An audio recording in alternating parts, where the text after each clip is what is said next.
On est sur un dispositif complètement unique, qu'on a mis 8 systèmes en fait, de culture avec des leviers agronomiques différents. L'âge de la date de semis, c'est quand même un levier agronomique un des plus pertinents. Très bien que le 11 novembre, on a certes des mauvaises herbes, mais on a des densités en vulpin et en dicote qui sont relativement maîtrisées. Ce qu'on voit, c'est que c'est semé le 18 octobre, en conditions sèches. Et on voit très bien par rapport au 11 novembre ou au 18 octobre, une pression granuleuse énorme qui a explosé.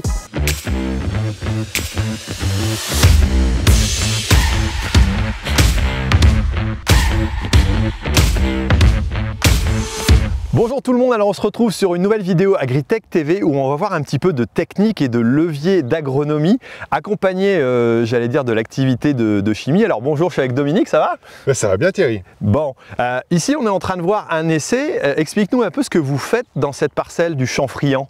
Alors nous, on est sur un projet, ce qu'on appelle le projet Champfriand, c'est le nom de la parcelle. Hein. On est sur un dispositif complètement unique en fait en France, puisqu'on a mis 8 systèmes en fait, de culture avec des leviers agronomiques différents.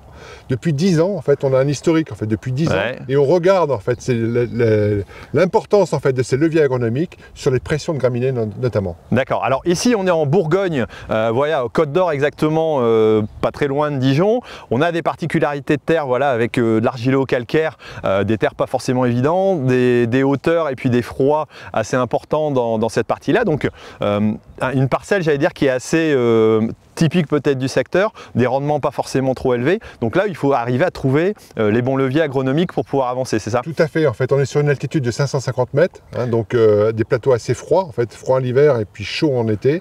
On est sur un dispositif assez original, c'est vrai qu'on a des conditions en fait compliquées en fait pour faire de l'agriculture, mais on se dit que si on met en avant les leviers agronomiques et qui fonctionnent en fait ici, ben, ça marchera aussi ailleurs. Ok, donc ça c'est super intéressant, 10 années d'expérience, franchement ça valait le coup je pense de venir voir, moi ça m'intéresse beaucoup d'aller découvrir ça. Et dis-moi alors, avec qui vous gérez cette parcelle et cet essai?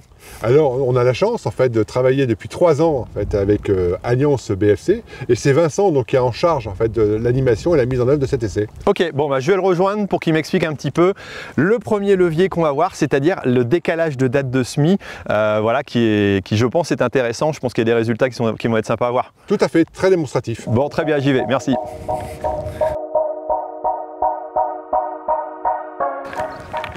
Bon, je rejoins Vincent, ça va Vincent? Bonjour Thierry.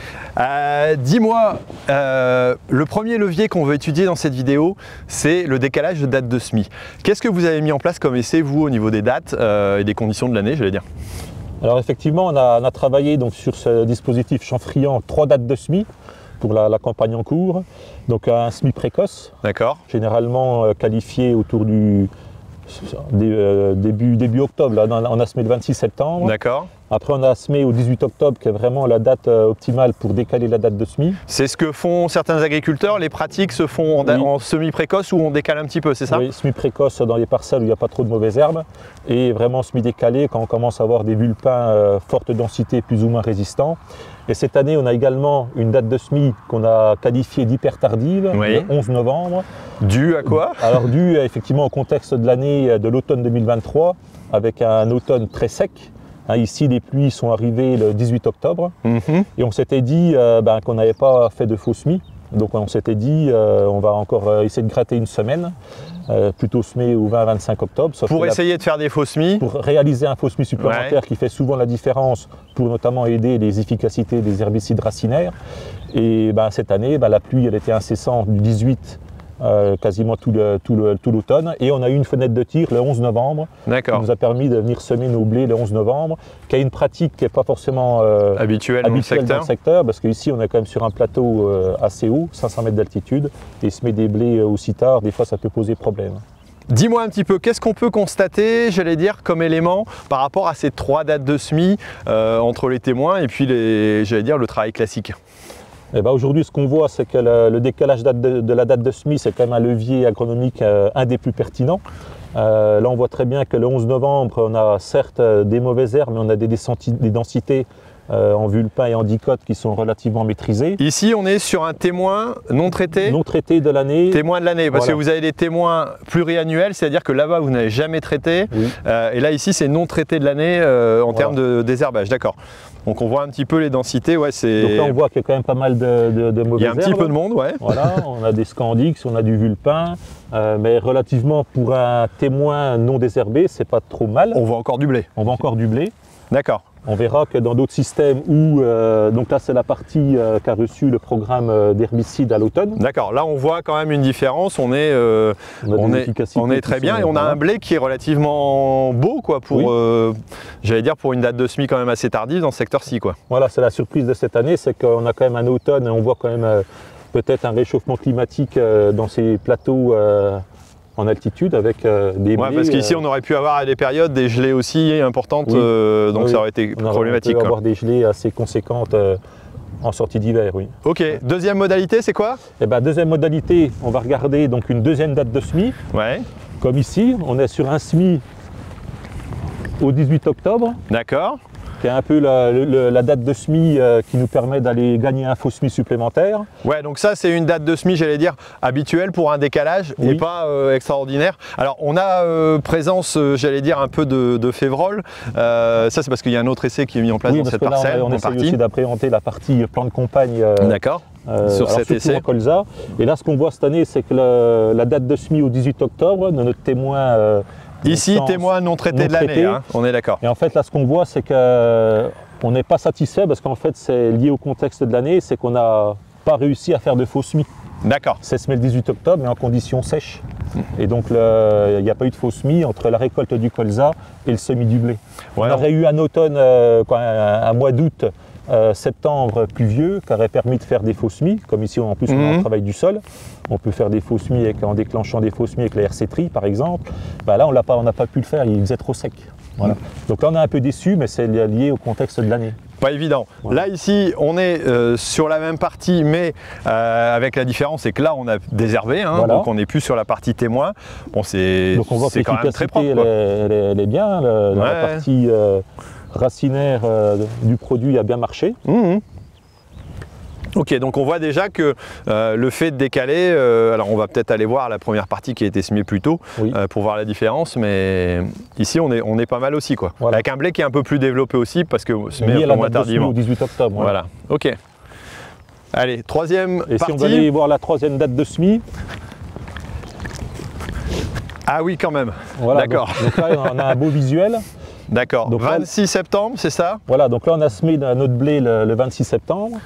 Ce qu'on n'a pas dit jusqu'à maintenant, c'est que pour les 3 dates de semis, on est sur la même variété de blé qui s'appelle Nemo. D'accord. Mais là, effectivement, on a semé le 26 septembre sur un labour. Ouais. Donc on voit que le labour, il n'est pas aussi efficace qu'on peut le penser, notamment dans ces parcelles où le facteur limitant, c'est le faible niveau de sol utile qui permet d'avoir des labours efficaces. Et donc là, effectivement, le témoin de l'année, on voit très bien par rapport au 11 novembre au 18 octobre, une pression gramineuse énorme qui a explosé. D'accord. Parce que là, le 26 septembre, pareil, on a semé dans des conditions sèches, semis hyper précoces, et donc on n'a pas pu faire de faux semis. Voilà. Ok. Partie témoin non traité, si on arrive dans la partie témoin traité, on voit qu'on est quand même nettement mieux, il n'y a pas photo, mais ça reste quand même assez sale et on a des choses très développées aussi. Quoi. Satisfaction agriculteur, on n'est pas satisfait. Non, non, je pense pas. On voit que des vulpins, ils sont passés au travers.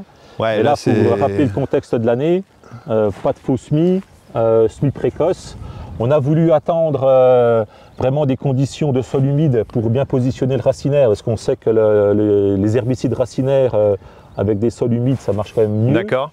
Et donc on a pris cette décision de faire l'application le 22 octobre. Donc ici, assez tardivement quelque part, trop tardivement. Voilà. Alors certes, on était sur un sol humide, mais l'inconvénient, c'est que comme on a semé le 26 septembre, on était déjà sur des vulpins qui étaient dépassés le stade des produits racinaires. On était sur des 2-3 feuilles de vulpins, et on sait très bien que les racinaires, à ce stade-là, les efficacités sont plus au rendez-vous. D'accord. Ouais. Quand tu m'as présenté la parcelle, tu m'as dit par contre, il y a un autre essai où on a mis un désherbage sur un sol sec, là où on dit il faut peut-être pas le faire, et le résultat est meilleur, c'est ça? Oui, c'est ça. Ouais, donc quelque part, retarder le désherbage sur un racinaire, même si on attend les bonnes conditions, en réalité c'est pas une bonne idée. Il faut vraiment raisonner sur le stade des vulpins.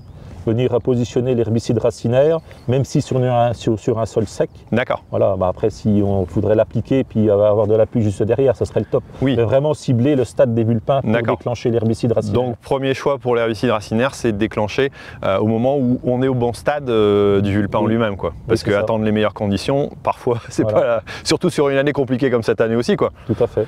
La stratégie qu'on a prise ici dans cette parcelle-là, c'est d'attendre la pluie, mais effectivement, les graminées étaient trop développées.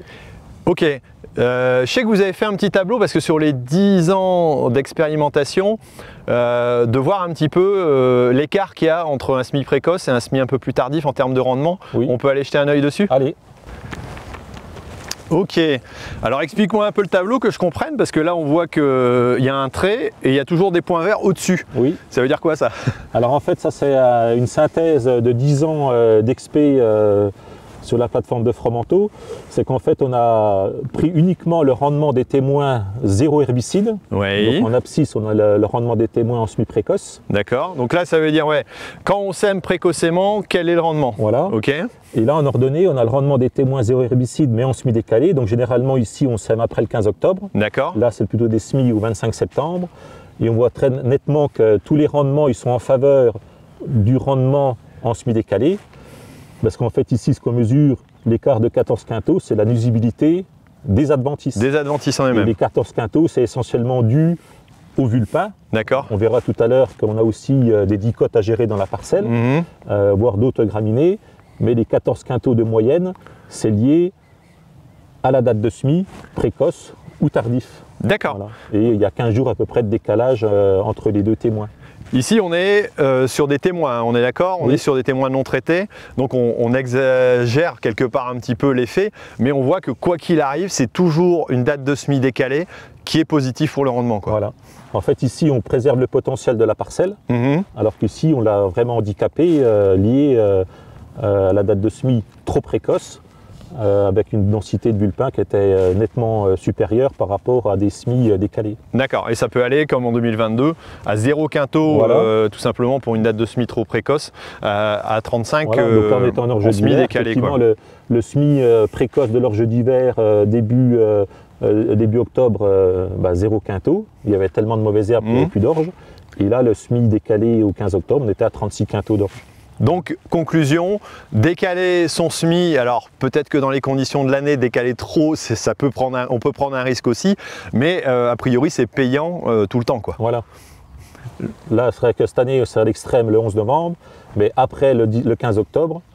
Et on voit que la date de semis au 15 octobre, c'était vrai il y a 10 ans. Ouais. Aujourd'hui, on est même plutôt à dire à nos agriculteurs d'aller jusqu'au 20 à 25 octobre.